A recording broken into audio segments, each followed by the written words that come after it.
Покушение на Зеленского и гибель людей в офисе президента. Россия делает жест доброй воли для Вашингтона, а Медведев оправдывает удар искандерами по Киеву концепцией «мир через силу». В эфире «Нехта» самые важные и интересные новости к этому часу.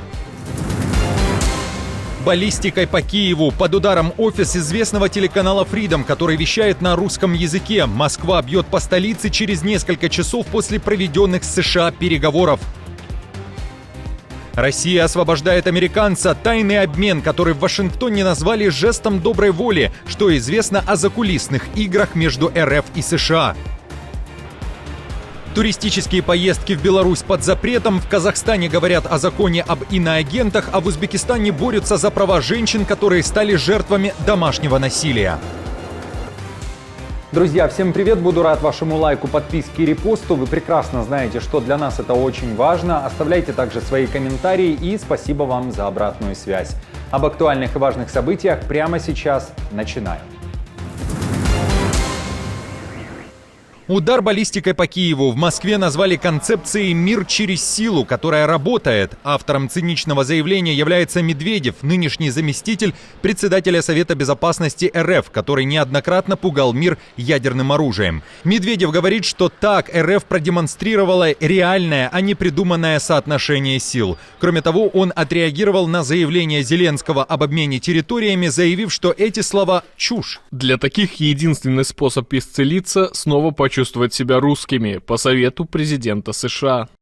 О том, что Украина может стать, а может и не стать Россией, накануне заявил Трамп. В то же время масштабный удар по Киеву, а также по родному городу Зеленского, Кривому Рогу, российские оккупанты нанесли тогда, когда в Кремле заявляли о том, что готовы к переговорам о завершении войны. А Трамп уверял, что Путин хочет, чтобы перестали погибать люди. В Киеве заявляют, что в результате утренней атаки погиб один человек. Повреждены офисные здания и жилые здания в столице. Кроме того, пострадал и офис телеканала Freedom, который уже несколько лет борется с российской пропагандой и вещает на русском языке. В воздушных силах Украины заявили, что РФ атаковала страну баллистическими ракетами «Искандер-М» из Брянской области и из Крыма. Кроме того, выпустила 123 дрона «Шахед». Заявление сделал и Зеленский. Этот террор России против Украины не прекратится сам по себе. Путин не готовится к миру. Он продолжает убивать украинцев и разрушать города. Только сильные шаги и давление на Россию могут остановить этот террор.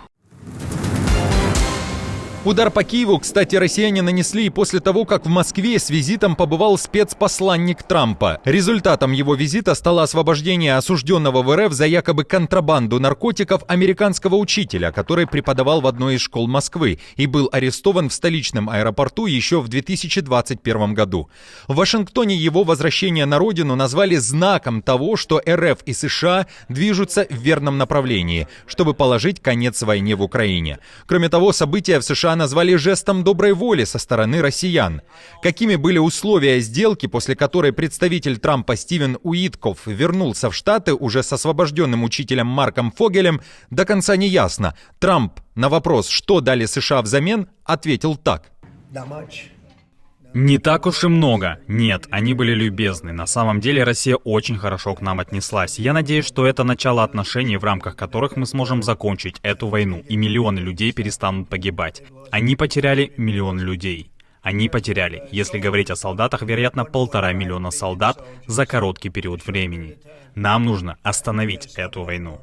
В РФ заявили, что дипломатические контакты любят тишину и намекнули, что в Белом доме не держат язык за зубами, но при этом дали понять, что произошел обмен и в РФ возвращается гражданин России, имя которого станет известно немного позже. Любая договоренность об освобождении граждан, естественно, таким договоренностям предшествует весьма и весьма скрупулезная работа переговорная.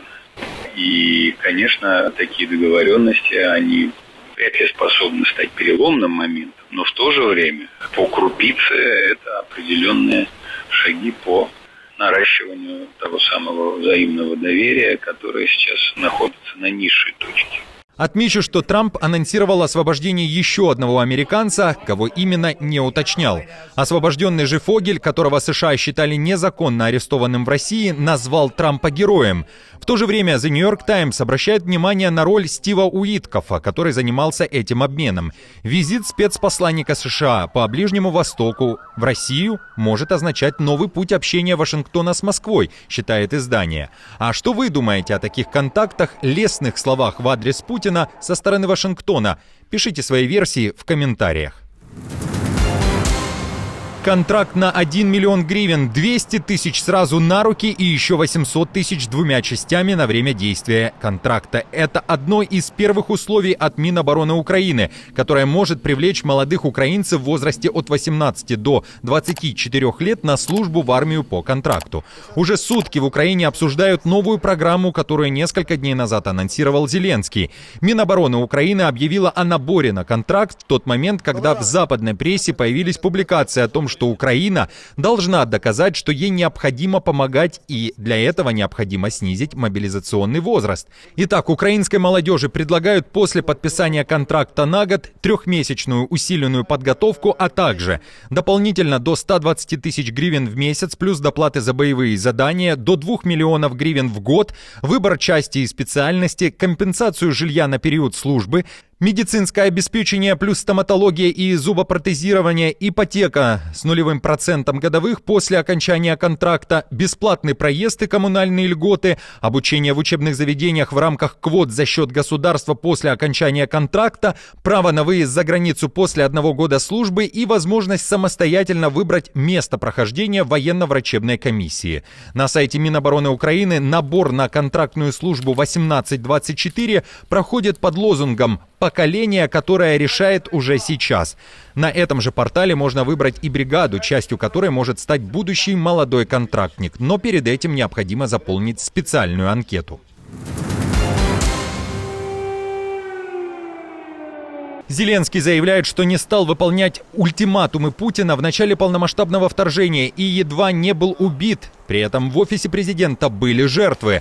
Откровения украинского президента прозвучали в интервью The Guardian. Кто конкретно и кем был убит, Зеленский не уточнил, но намекнул, что это происходило в первые дни, когда российские войска были близки к Киеву. І мені всі сказали, відправляли сюди посильних, різних посильнів, навіть серед депутатського корпусу, серед багатьох, хто приходив, казав, що завтра нас окупують, то, що треба бігти. Багато лідерів мені дзвонили і казали, треба виїжджати. Тобто це все було не те, що, знаєте, хтось позвонив і сказав, виїжджай, я сказав, ні, я не буду виїжджати, ні. Був тиск з різних сторін.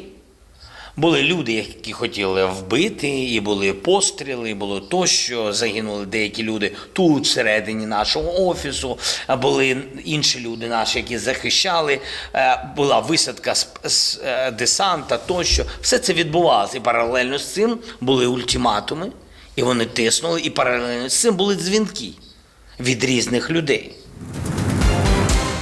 В Латвии боятся, что граждане страны могут быть арестованы либо же завербованы во время туристических поездок в Беларусь или Россию. Именно поэтому в парламенте решили подать поправки к закону о туризме, которые бы ввели запрет для компаний, которые предоставляют туристические услуги. Им нельзя будет предлагать или оказывать такие услуги в РФ или в Беларуси.